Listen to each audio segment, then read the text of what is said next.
नमस्कार, मैं हूं वंदना पांडे और आप देख रहे हैं के न्यूज इंडिया। और आज हम बात करेंगे विपक्ष का मिला साथ, बिना वोटिंग बनी बात। लोकसभा स्पीकर के लिए आज चुनाव हुआ और भारतीय जनता पार्टी यानी कि बीजेपी की अगुवाई में राष्ट्रीय जनतांत्रिक गठबंधन यानी कि एनडीए ने स्पीकर पद के लिए पिछली लोकसभा में स्पीकर रहे ओम बिरला को उम्मीदवार बनाया और पूरे ध्वनिमत के साथ ओम बिरला को एक बार फिर से लोकसभा स्पीकर के रूप में चुन लिया गया। वहीं विपक्षी इंडिया ब्लॉक ने कांग्रेस सांसद के सुरेश को ओम बिरला के सामने स्पीकर पद के लिए चुनाव में उतारा था। नंबर गेम एनडीए के पक्ष में ही रहा और ऐसे में स्पीकर चुनाव के लिए वोटिंग महज औपचारिकता ही मानी गई। तीसरी बार के बीजेपी सांसद ओम बिरला दूसरी बार स्पीकर बने और लोकसभा स्पीकर के रूप में अपने पहले कार्यकाल के दौरान ही ओम बिरला की छवि सदन की कार्यवाही का संचालन बेहतर तरीके से सबको साथ लेकर करने वाले स्पीकर के रूप में बनी रही है। ओम बिरला राजस्थान की कोटा संसदीय सीट से सांसद हैं और वे लोकसभा स्पीकर के आसन तक की पहुंचने वाले राजस्थान के पहले सांसद हैं। ओम बिरला को पिछली लोकसभा के कार्यकाल में भी बीजेपी और एनडीए ने स्पीकर पद के लिए अपना उम्मीदवार बनाया था और आम सहमति से चुनाव उनका निर्वाचन भी हुआ था और इस बार भी ऐसा ही कुछ देखा गया। ओम बिरला अब लगातार दूसरी बार स्पीकर निर्वाचित होने के साथ ही अयंगार और जीएमसी बाल योगी जैसे सांसदों के विशिष्ट क्लब में शामिल हो गए, जिन्हें लगातार 2 बार स्पीकर चुना गया। 4 दिसंबर 1962 को जन्मे ओम बिरला 3 बार राजस्थान विधानसभा के सदस्य भी रहे हैं। 1992 से 1995 तक वे राष्ट्रीय सहकारी संघ लिमिटेड के उपाध्यक्ष भी रहे और सहकारी के साथ ही साथ सहकारी राजनीति से मुख्य धारा की चुनावी राजनीति में भी आए ओम बिरला की पत्नी अमिता बिरला पेशे से चिकित्सक भी हैं। बतौर सांसद 2014 से 2019 के अपने पहले कार्यकाल के दौरान ओम बिरला कई संसदीय समितियों में भी रहे हैं। वैश्य बिरादरी से आने वाले ओम बिरला 3 बार राजस्थान विधानसभा के भी सदस्य रहे। वे राजस्थान सरकार में देखा गया कि संसदीय सचिव भी बने रहे और इस दौरान उन्होंने लीग से हटकर कई कार्य भी किए हैं और उनकी जो छवि है, इमेज है, बेहतर कार्यकाली देखा जाता है। उनके कार्यों को लेकर के उनकी छवि भी बेहतर मानी जाती है। इसी के साथ ही साथ दूसरी बार लोकसभा स्पीकर बनाए गए हैं ओम बिरला। अब इसी के साथ ही पूरी ध्वनिमत के साथ जैसे ही सदन में पहुंचे सभी सांसदों ने अपना अपना जो शपथ था वो भी लिया और इसके साथ ही साथ देखा यह भी गया कि पूरी ध्वनिमत के साथ समर्थन देते हुए विपक्ष ने ओम बिरला को एक बार फिर से स्पीकर बनाया है। और इसी दौरान प्रधानमंत्री नरेंद्र मोदी ने भी बड़ी बड़ी बातें कही ओम बिरला को लेकर के। इसी के साथ ही साथ दूसरी बार लोकसभा स्पीकर बने हैं ओम बिरला, ये बड़ी और अहम जानकारी भी आप तक पहुंचा रहे हैं। इसके साथ ही अब ये देखा भी यही गया था कि हर बार सत्ता पक्ष का ही स्पीकर चुना जाता है, लेकिन इस बार देखा गया कि विपक्ष ने पूरे 10 साल के बाद अपना जो उम्मीदवार था, प्रत्याशी था स्पीकर पद के लिए, वो खड़ा किया। और लेकिन स्पीकर पद के लिए खड़े किए गए उम्मीदवार के अलावा समर्थन देते हुए विपक्ष ने ओम बिरला को ही समर्थन दिया और एक बार फिर से जिम्मेदारी सौंप दी गई है। ओम बिरला को स्पीकर पद की कमान एक बार फिर से संभालते नजर आ रहे हैं ओम बिरला। साथ ही साथ बड़ी जो बातें हैं ओम बिरला से संबंधित वो भी हमने आपको बताई कि किस तरह से ओम बिरला ने ये कमान संभाली थी लोकसभा स्पीकर की और राजस्थान सरकार में क्या कुछ रहा उनका। संसदीय सचिव भी जिस तरह से माने जाते हैं राजस्थान सरकार में, और इस दौरान उन्होंने लीग से हटकर भी कई कार्य किए जिसके चलते उनकी अलग से एक पहचान भी मानी जाती है। इसके साथ ही साथ ओम बिरला की अगर बात कर ले तो 2019 में भी आपने देखा कि बतौर सांसद 2014 से 2019 के अपने पहले कार्यकाल के दौरान ही जब उन्हें बनाया गया था लोकसभा का स्पीकर, तो 2014 से 2019 के अपने पहले कार्यकाल के दौरान आपने देखा कि ओम बिरला कई संसदीय समितियों में भी रहे हैं। वैश्य बिरादरी से भी ओम बिरला आते हैं और ओम बिरला साल 2003 से अब तक कोई भी चुनाव नहीं हारे हैं। ग्राफिक के जरिए आपको बता रहे हैं कि कैसा रहा है सफर। और साल 2003 में कोटा से पहली बार विधानसभा चुनाव भी लड़ा और जीत हासिल की। इसके साथ ही साथ साल 2008 की अगर बात कर लें तो कोटा दक्षिण सीट से कांग्रेस नेता शांति धारीवाल को भी शिकस्त दी थी। साल 2013 की बात करें तो तीसरी बार कोटा दक्षिण सीट से चुनाव जीता था। इसके साथ ही लोकसभा चुनाव पहली बार साल 2014 में लड़ा और विजयी हुए। 2014 से 2019 के बीच वो लोकसभा के स्पीकर भी रहे। 2019 और 24 में उन्होंने जीत का ही स्वाद चखा है, यानी कि 2019 से अब तक की बात कर लें तो उन्हें जीत हासिल होती रही है। साल 2019 में बीजेपी ने ही उनको सांसद बनाया। संसदीय अनुभव न होने के बाद भी ओम बिरला ने सदन को चलाया और बेहतर चलाया। 19 जून 2019 को वह सर्वसम्मति से 17वीं लोकसभा के अध्यक्ष भी निर्वाचित हुए थे। इसके साथ ही साथ अगर आगे की बात करें तो 2019 में वह 17वीं लोकसभा में कोटा बूंदी लोकसभा क्षेत्र से ही सांसद चुने गए। साल 2014 में 16वीं लोकसभा में भी वह कोटा बूंदी लोकसभा क्षेत्र से ही सांसद चुने गए थे। साथ ही साथ साल 2003, 2008 और 2013 में राजस्थान विधानसभा में वह कोटा और कोटा दक्षिण विधानसभा से भी काफी अच्छी कमान संभाली। और ओम बिरला साल 2003 से अब तक कोई भी चुनाव नहीं हारे हैं। ग्राफिक के जरिए जिस तरह का कार्यकाल रहा है, किस तरह से राजनीतिक दौर के समय ओम बिरला का किस तरह से कार्यभार रहा और किस तरह से कमान संभाली, इमेज क्या रही, छवि क्या रही, सारी ही चीजें आपको बताई हैं। और अब दूसरी बार फिर से कमान संभाली है लोकसभा स्पीकर की, और सर्वसम्मति के साथ देखा जा रहा है कि लोकसभा का स्पीकर चुना गया है। समर्थन दिया है विपक्ष ने, एक बार फिर से स्पीकर पद की कमान संभालते नजर आएंगे। साथ ही साथ बिना वोटिंग के ही बात बन गई जब विपक्ष ने अपना साथ दे दिया। ये बड़ी बात रही कि जैसे ही सदन के अंदर देखा गया कि विपक्ष ने बिना किसी वोटिंग के ही समर्थन देते नजर आए और ओम बिरला को एक बार फिर से लोकसभा का अध्यक्ष चुन लिया गया। तो ये सर्वसम्मति के साथ है कि जब दूसरी बार चुने गए हैं ओम बिरला, और प्रधानमंत्री नरेंद्र मोदी ने भी शुभकामनाएं भी दी ओम बिरला को, और साथ ही साथ उनके कार्यकाल के दौरान कि बड़ी बड़ी जो बातें रही हैं, कैसा कार्यकाल रहा है, ये सारी ही बातों को बताते हुए, जिक्र करते हुए नजर आए। साथ ही आपने ये भी देखा कि सदन के अंदर राहुल गांधी से भी हाथ मिलाते नजर आए।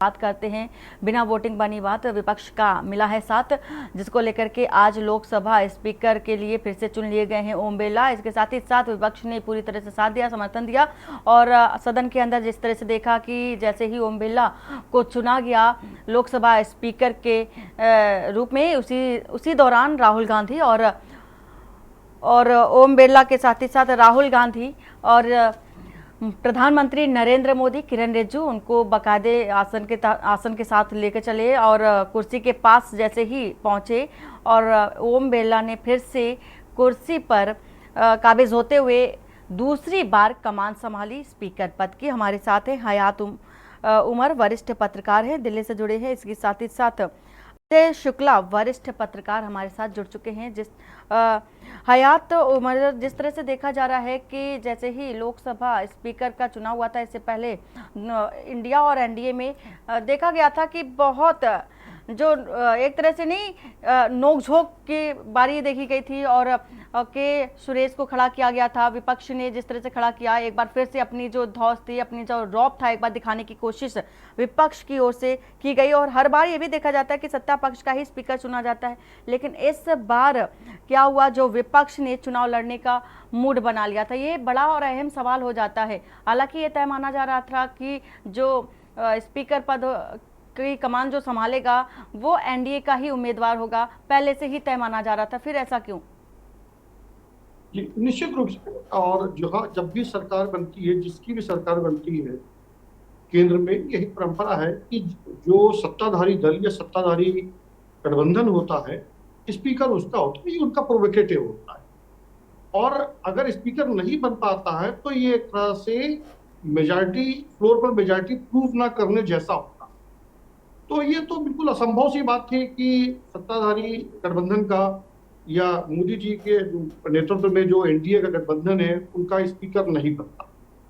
अब विपक्ष चूंकि इस बार अच्छे खासी संख्या बल में है और वो बहुमत तो नहीं पा पाया, लेकिन एक मजबूत विपक्ष जरूर है, तो जाहिर सी बात है कि वो सरकार पर दबाव बनाने की रणनीति के तहत ही केवल ये हो रहा था कि भाई आप इनको नहीं इनको बनाइए, इन पे हम समर्थन कर देंगे, उन पे समर्थन कर देंगे, इस पर सहमति नहीं है, और अगर आप नहीं करेंगे तो चुनाव हो करेंगे।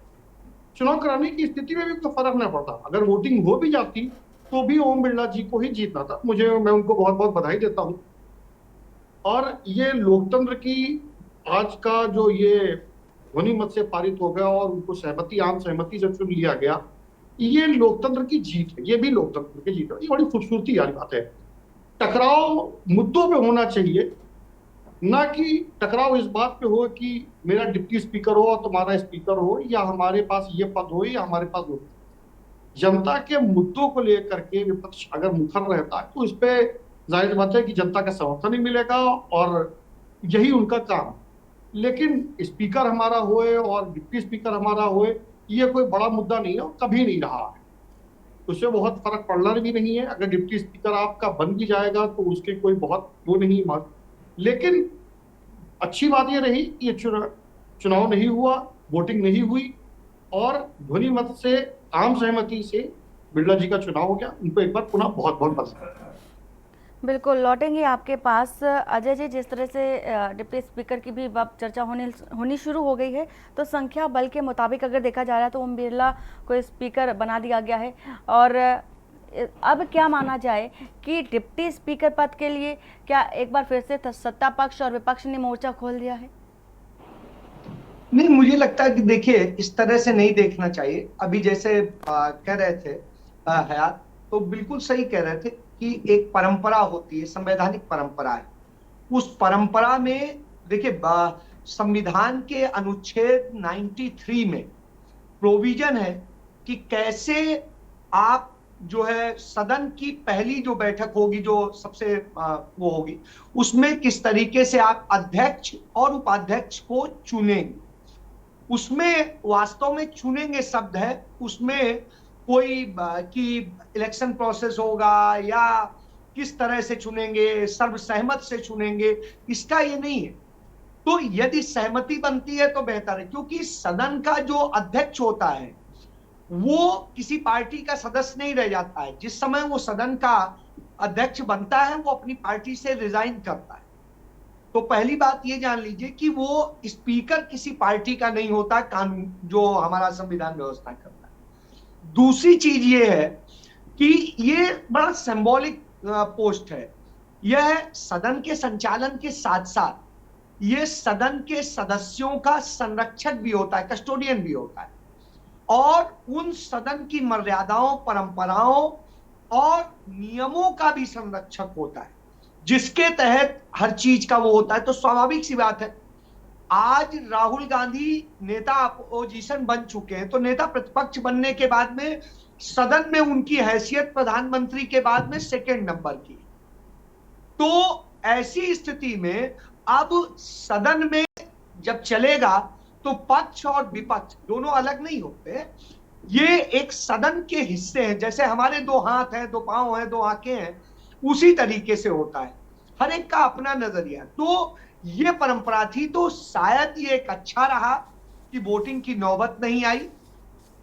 और ये सबको पता था, कांग्रेस को भी पहले ही दिन से पता था, पूरा विपक्ष जानता था। लेकिन सिंबॉलिक यह संदेश देना जरूरी था कि आप यदि सामान्य तौर पे परंपरा देश में यही रही है कि जो अध्यक्ष होता है, जिस सत्ताई पक्ष का होता है, क्योंकि सत्ताई तभी होती है जब उसके पास नंबर होता है, और जो उपाध्यक्ष होता है वो दिया जाता है। उपाध्यक्ष को सामान्य तौर पे कोई अधिकार नहीं होते हैं, अध्यक्ष की अनुपस्थिति में उसके अधिकारों का वो इस्तेमाल करता है। लेकिन अध्यक्ष कितनी देर अनुपस्थिति रहेगा, या तो कोई हादसा हो जाए, तो भगवान न करे ऐसा हो, तो ऐसी स्थिति में, और वो तब तक के लिए होगा जब तक नया अध्यक्ष नहीं चुन लिया जाता है। तो इसलिए कोई बहुत बड़ी चीज नहीं, लेकिन एक लोकतंत्र में यह सिंबल देना जरूरी होता है। तो तो लोकतंत्र में संकेत, संदेश ये बड़ा मायने रखते हैं। और एक आप गीता का दूसरे अध्याय का 37वां श्लोक है, उस श्लोक में कुरुक्षेत्र में के मैदान में खड़े होकर के अर्जुन से श्री कृष्ण कहते हैं कि हे अर्जुन, तुम युद्ध करो, युद्ध में सही जो मतलब मर जाओगे तो तुम स्वर्ग को जाओगे, और यदि जीत जाओगे तो राज का भोग करोगे। निश्चित रूप से लड़ने का संदेश देना बेहद जरूरी है, क्योंकि आप प्रतिपक्ष हैं, और प्रतिपक्ष को यह भी संदेश देना जरूरी है कि नहीं, यदि आप कुछ गलत करने की कोशिश करेंगे तो हम आपके साथ लड़ेंगे। यही विपक्ष की ड्यूटी है, और विपक्ष वही करेगा। तो मर्यादा ये बता रही थी, परंपरा ये बता रही थी। तो क्या ये माना जाए कि क्या इस बार ये माना जाए कि विपक्ष ने अपने शक्ति प्रदर्शन को दिखाया है? स्वाभाविक, उसने संदेश दिया है कि हम ऐसे नहीं है। आप देखिए, आपके इसमें स्क्रीन में चल रहा है, वो आप देखिए, क्रम देखिए। ओम बिरला चूंकि चेयर करेंगे, उसके बाद प्रधानमंत्री हैं, उसके बाद में राहुल गांधी, कोई और मंत्री नहीं है।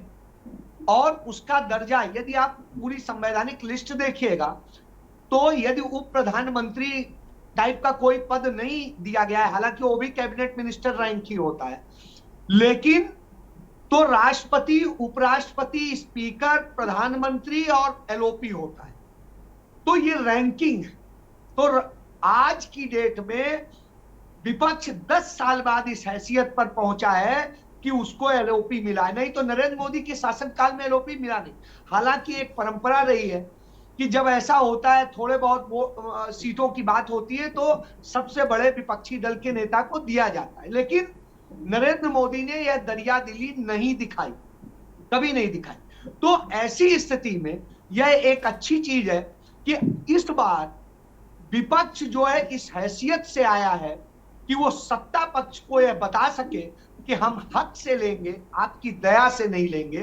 तो यह चीज उसने बताई है कि हम दया से नहीं, और हम आप पर दया कर रहे हैं कि हम वोटिंग की मांग नहीं कर रहे हैं।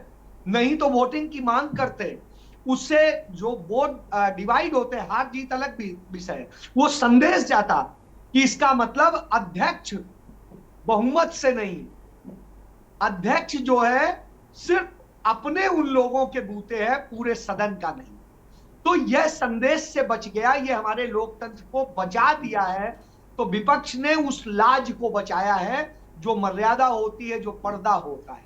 जी बिल्कुल। और हयात जी, जिस तरह से देखा जा रहा है कि पूरे 10 साल बाद नेता प्रतिपक्ष की बात हो रही थी, तो पूरे 10 साल बाद सदन में नेता प्रतिपक्ष का पद विपक्ष को मिलने जा रहा है। तो ऐसे में सत्ता पक्ष और विपक्ष आगे को लेकर के कि क्या सीन देखता है, क्या होगा आगे? देखिए, इस 18वीं लोकसभा में आपको बहुत से परिवर्तन देखने को मिले।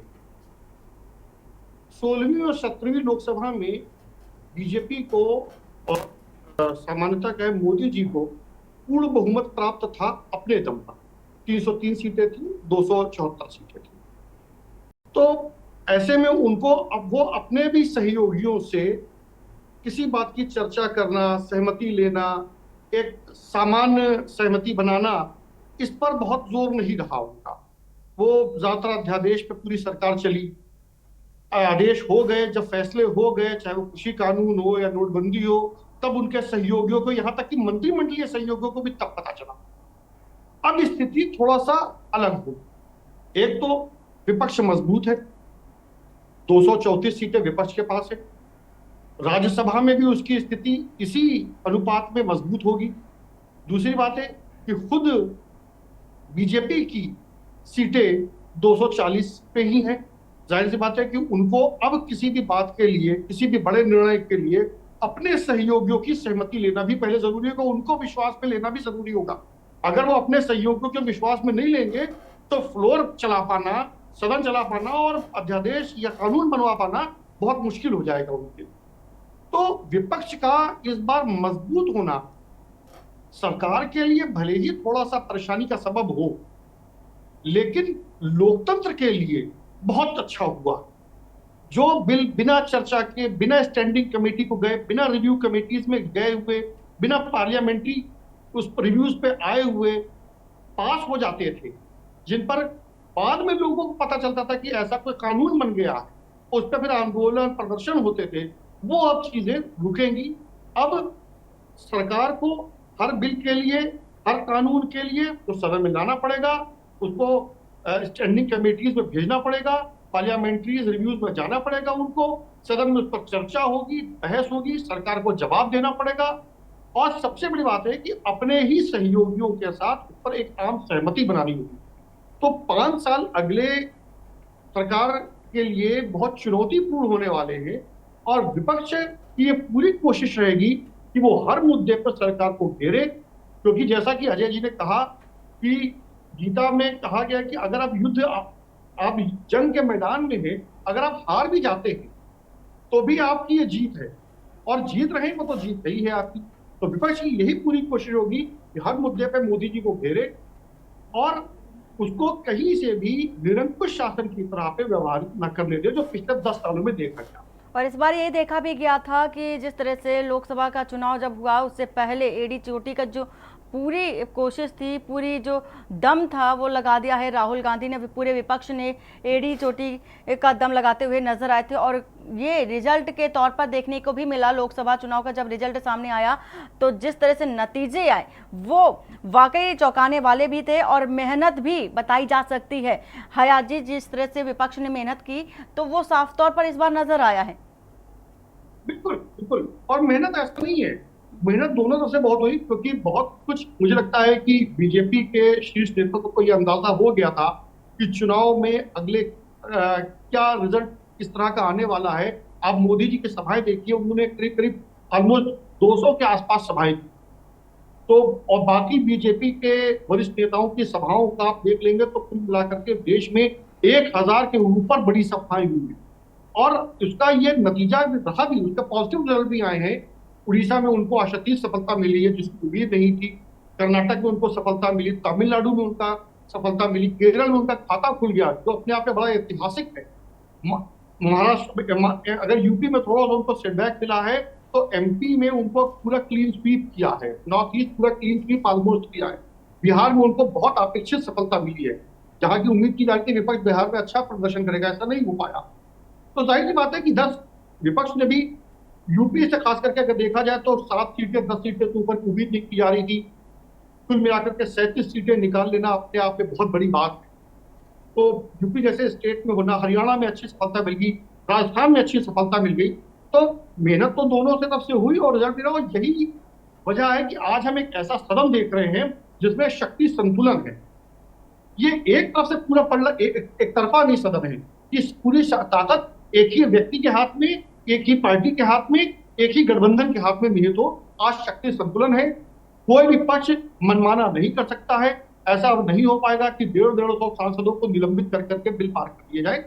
ये अब हम लोग अगले 5 सालों में जो देखेंगे वो उसे आप टकराव की स्थिति में मत देखें, आप उसको टकराव ना माने, आप उसको माने कि वो एक प्रयास होगा कि हम जनता के मुद्दों को कितना मुखर होकर रख रहे हैं, जनता के हितों की कितनी रक्षा कर रहे हैं। बिल्कुल, इस बार देखना भी ये बड़ा दिलचस्प भी होगा। जिस तरह से जनसभाएं होती थी, संबोधन होता था, लोगों के बीच पहुंच करके जिस तरह से बड़ी बड़ी जो बातें होती थी वो कहे जाते थे, दावे भी किए जाते थे। लेकिन अब जो कि धरातल पर पूरी पिक्चर जो थी, पूरी तस्वीर जो थी वो साफ हो चुकी थी, और ये पक्ष और विपक्ष दोनों को ही समझ में आ गया है कि असल में जनता को चाहिए क्या। और हो सकता है कि इस बार जनता को ही लेकर के दोनों ही दल चले, चाहे वो पक्ष हो या विपक्ष। अजय जी, जिस तरह से देखा गया कि दलित वोटर्स की बात कर ले या बहुजन वोटर्स की बात कर ले, बहुजनों ने इस बार विपक्ष का भरपूर साथ दिया है, देखने को भी मिला। लेकिन क्या लगता है कि जिस तरह से दलित वोटों के बल पर इंडिया गठबंधन को एक तरह से संजीवनी की प्राप्ति हुई थी, और इस बार क्या लग रहा है कि किस तरह का संदेश देने की कोशिश की जा रही है? क्योंकि जिस तरह से के सुरेश को एक उम्मीदवार के तौर पर खड़ा किया, और हर बार दलित चेहरे को आगे रख करके ही विपक्ष भी चलता है कि जिस तरह से दलित चेहरे को सामने रखते हुए दलित वोटर्स को अपने पाले में रखने की कोशिश करता है, और रिझाने की भी पूरी कोशिश देखी गई थी इस बार। इंडिया गठबंधन में? देखिए वंदना, एक चीज देख लीजिए आप, इस समय यदि ये तो अभी चुनाव के समय की बात है, चुनाव के पहले देखिए, इस समय जो राष्ट्रीय अध्यक्ष किस पार्टी का दलित है? कांग्रेस का। देश की सबसे बड़ी पार्टी है, 55 साल शासन किया है, सॉरी 49 ईयर्स शासन किया है। तो आप इससे समझ सकते हैं। इसके अलावा यदि आप देखें कि जिस तरीके से कांग्रेस ने लगातार इस चुनाव कैंपेन में दलितों, पिछड़ों, आदिवासियों, अल्पसंख्यकों और वंचित वर्ग को, जो 90% की बात राहुल गांधी ने कही, बार बार वो कहते हैं, उसी पर वो केंद्रित है, उसी को लेकर के वो चीजें हैं। दलितों पर जब अत्याचार हुआ, चाहे आप कहीं की घटना देख लीजिए, हाथरस की घटना देख लीजिए, उसके पहले प्रयागराज की घटना देख लीजिए, लखीमपुर खीरी की देख लीजिए, और भी जगहों की देख लीजिए, तो मध्य प्रदेश में जो घटनाएं हुई, सबसे ज्यादा दलितों पर अत्याचार मध्य प्रदेश में हुए। ये सारी घटनाओं पे लड़ने वाला कौन? कांग्रेस थी। वोट मिले ना मिले, जहां पर उन्हें वोट नहीं मिलते हैं वो नहीं भी जीतते हैं, फिर भी उन मुद्दों को लेकर लड़ते हैं। जब याद करिए तबलीगी जमात और दूसरी चीजें करके मुस्लिम और दूसरे उन पे हमले हो रहे थे, चीजें हो रही थी, तब कौन बोला था? तब भी सिर्फ कांग्रेस बोली थी, कांग्रेस के अलावा कोई हिम्मत नहीं कर पा रहा था। उसके अलावा आप देखिए कि जिस वक्त में इस देश के आदिवासियों पर अत्याचार हो रहा था, तो उसकी लड़ाई कौन लड़ रहा था? वो भी राहुल गांधी लड़ रहे थे, कांग्रेस लड़ रही थी। इसके साथ साथ आप देखिए, जितना जो भी कुछ चीजें होती, भले ही उसकी उपस्थिति हो ना हो, चलिए अब मणिपुर में कांग्रेस पहुंच गई है, लेकिन तब मणिपुर में नहीं थी, और मणिपुर में आज भी सरकार बीजेपी की है और केंद्र में बीजेपी की, लेकिन उनकी लड़ाई लड़ने कौन गया वहां? राहुल गांधी गए, कांग्रेस पार्टी गई, यूथ कांग्रेस ने वहां पे बड़ा काम किया, लोगों की मदद करी, वो सबके सामने है। इसी तरीके से तमाम जगह। तो जिस तरह से ये सब चीजें होती हैं, तो कांग्रेस की जो नीति है, उस नीति के आधार पर वो उसको चलते हैं। तो निश्चित रूप से कि सुरेश देखिए, एक सिंबल है। जैसे मैं कहता हूं कि लोकतंत्र में सिंबल बहुत महत्वपूर्ण होते हैं। वो सबसे सीनियर मोस्ट जो है वो है एमपी हैं, लोकसभा सदस्य हैं, और इसके साथ साथ वो डिजर्व करते थे प्रोटेम स्पीकर के लिए, नहीं बनाया गया। तो यदि कांग्रेस चुप बैठी रहती तो बैठी रहती, लेकिन कांग्रेस ने बोला, विरोध किया। कोई प्रोटेम स्पीकर कुछ नहीं करता, बस शपथ दिलाता है, उसके बाद चल देता, कोई किसी तरह का कुछ नहीं। लेकिन यह संदेश देना था, इसलिए इसको लेके आवाज बुलंद की गई, पूरे देश में सब जगह इस पर चर्चा करी हुई, आपने भी करी। तो आप इससे समझिए ना कि आज इस पे आता है कि हाँ कोई उसका पक्ष ले रहा है, कोई इसका पक्ष ले रहा है, अलग विषय है, लेकिन संदेश गया ना कि यह संवैधानिक परंपराओं के खिलाफ हुआ है। जवाब देना पड़ा ना जो संसदीय कार्य मंत्री को, और बहुत सारी चीजें। तो ये अपने आप में बताता है कि किस तरह से स्थितियां हैं, नंबर 1। नंबर 2 देखिए कि जब वो सबसे सीनियर थे, तो यह भी पार्टी ने और इंडिया गठबंधन ने दिखाया कि हम शांत बैठने वाले नहीं हैं, हम जवाब देंगे, हम एक चेहरा दिखा रहे हैं कि हमारे पास यह चेहरा है, यह दलित है, पिछड़ा है, आदिवासी है, अल्पसंख्यक है, जो वंचित है, जो भी आप समझे, लेकिन वो है और हम उसके साथ खड़े हैं न्याय के। जीत होगी, हार होगी, अलग विषय। तो यह संदेश लोकतंत्र में बेहद जरूरी होता है। बिल्कुल। और विपक्ष ने यह संदेश दे करके यह बताया है कि हम यहां आपसे मुद्दों पर लड़ने आए, सवाल करने आए, हम आपके साथ समझौता करने नहीं आए, हम आपके साथ चुप नहीं बैठेंगे। तो यह बड़ी चीज है, और यह संदेश देने में विपक्ष अभी तक सफल रहा है। और मुझे लगता है कि जिस तरह से दिख रहा है, उससे लगता है कि आगे भी सफल होगा, क्योंकि बिल्कुल अब नेता देखा ही प्रतिपक्ष जा रहा बनने है, के देखा ही जा रहा है अजय जी कि जिस तरह से विपक्ष ने पूरी कोशिश की थी अपनी जो खोई हुई इमेज थी, खोई हुई जो छवि थी उस वापस लाने के लिए पूरी कोशिश की, और देखा भी जा रहा है कि धरातल पर वो स्थितियां नजर भी आई, छवि भी मजबूत होती विपक्ष की नजर आई, और राहुल गांधी एक बार फिर से जनता के बीच जनता के लिए खड़े होते नजर आए और जनता ने भी उन्हें चुना भी है कायदे से। इसके साथ ही साथ बड़ी खबर इसी बीच आ रही है, बड़ी खबर भी बता देते हैं दर्शकों को। फिलहाल आप दोनों का बहुत बहुत शुक्रिया।